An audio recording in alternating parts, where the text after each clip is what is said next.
Jesus Christ, Chris. I want you just break. Chris, don't tell me that. Chris, how much time I tell you enough to throw a ball in that house, Chris? I just yesterday I buy the VS, you know. I come from Leeds, put on the VS, and not even 2 days I can pass before you break. Why your head so tough, Chris? Go to your room. Get your father belt and go to your room. Turn off the lights, take off your clothes, and lie down on the bed. Chris, go to your room.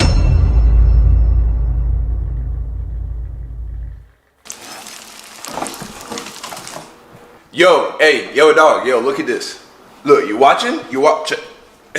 Oh, okay. Nigga, where is you learning how to do this shit? Bro, I told you gotta go check out Young Don's vlogs, bro. He be dropping all kind of gems, man. Teaching niggas how to cook and shit. The guy that makes cartoons. Bro, he checks all the boxes, man. When you wanna laugh, you watch an animation. When you wanna turn up, you listen to his music. And when you wanna know how to live life, you gotta watch his vlogs. Had to cut a couple niggas off like a payphone, all because they didn't want to change what I gave them.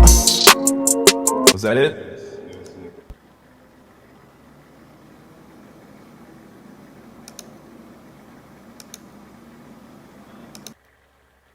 My parents didn't hit me a lot as a kid.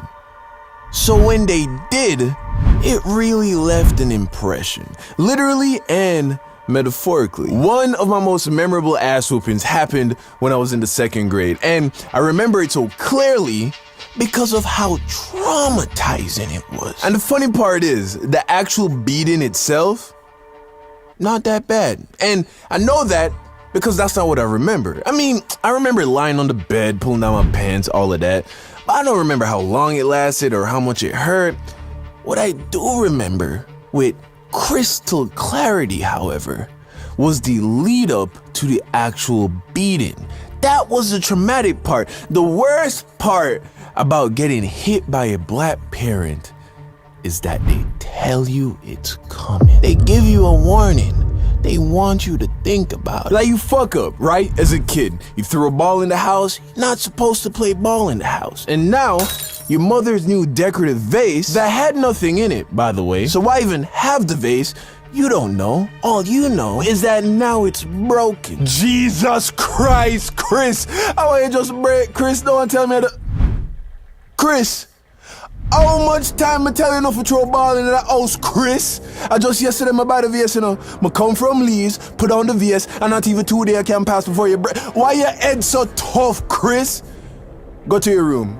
Get your father belt and go to your room. Turn off the lights, take off your clothes, and lie down on the bed. Chris, go to your room. So now you're just lying in the bed, naked, scared, in the dark, waiting to get beat with nothing but your childish imagination to come up with the worst case scenario.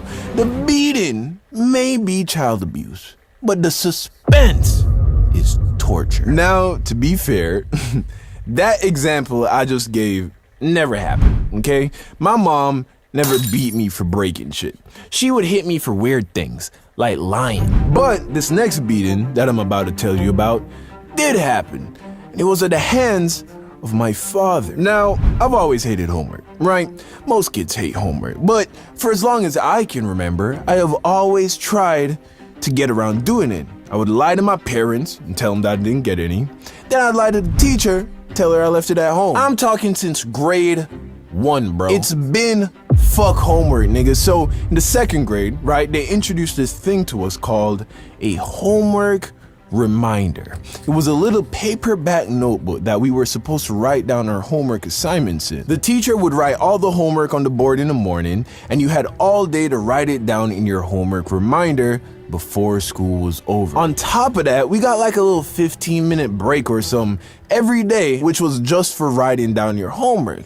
Here's the thing though. In the 2nd grade, my time management skills weren't amazing, right? Anytime I got a break from class, all I wanted to do was play or eat fruit snacks or some shit. I wasn't trying to hear nothing about no homework.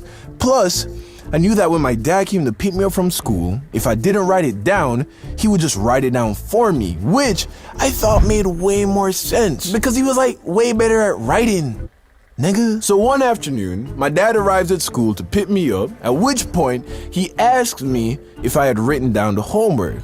Of course I say no, but this time he wasn't so chill about it. Chris, why don't you write down your homework? Huh? Why whenever I come to pick you up, you're outside playing and your homework's not written down? Because when I don't know when I just tried, but it's hard. Chris. Okay, listen. Tomorrow when I pick you up from school, make sure your homework is written down. I don't have time for this. I have to get back to work. This is my lunchtime, you understand? Yeah, I'm sorry, Dad. So the next day I get to school, I see the teacher writing the homework on the board, and I was like, lunchtime? I'm definitely gonna get to that. Fast forward to the end of lunchtime, I get back to class, and I see kids putting away their homework reminders. So I'm like, okay, for sure, 100%. When we get our break to write down our homework, I'm definitely gonna get to that. Now, as you can imagine, this happened so long ago, the details are blurry. I'm not sure how I actually spent that little break time, but what I know for sure is that I didn't use it to write down the homework.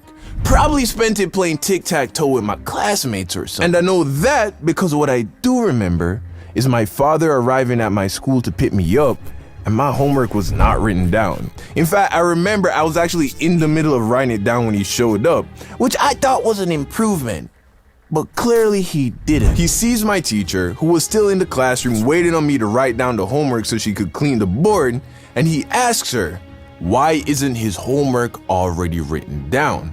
And of course, she just throws me under the bus, tells him I was playing around every time I got a chance to do it. So then he walks over to my desk, looks at me, and extends his hand, signaling that I should hand him my homework reminder. I give him the book, he writes down the homework, puts it in my bag, and signals that it's time to go. So we're walking to the car, and he's quiet. We get to the car, and I remember right before we get inside, he stops and looks at me. And then he says to me, you know I have to punish you, right? To which I say, yeah. He pauses again, and then he asks me, how do you think I should punish you? I take a second to think about it, and then I say, maybe you could ground me? My dad's like, ground you? What do you mean? I'm like, yeah, like you know, I'm not allowed to like do anything fun or watch TV. My dad starts laughing, bro.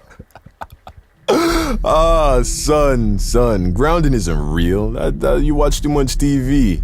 No, I'm gonna beat your ass. Oh, he needs some milk. I start panicking immediately. On the inside, of course, if I started crying right then and there, it would have only made the beating worse. So on the drive home, I tried to negotiate with him, but he was not having it. We get home, and then he tells me to go pick out a belt. So I go to my mom's closet, and I see this navy blue fabric belt. And I pick it, thinking that I was being smart, you know, because this was the one that's gonna hurt the least.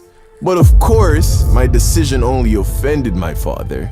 So then he went and grabbed the thickest, blackest leather belt in the closet, bro. He sends me to my room and tells me to pull down my pants and lie down on the bed. And I just start crying, bro. I hear the door open and nigga, you know how this shit goes from here, bro. Daddy, please, I'm sorry.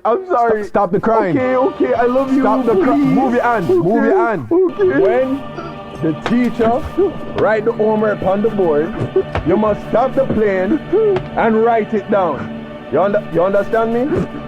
You understand me? Yeah, I'm sorry. Good.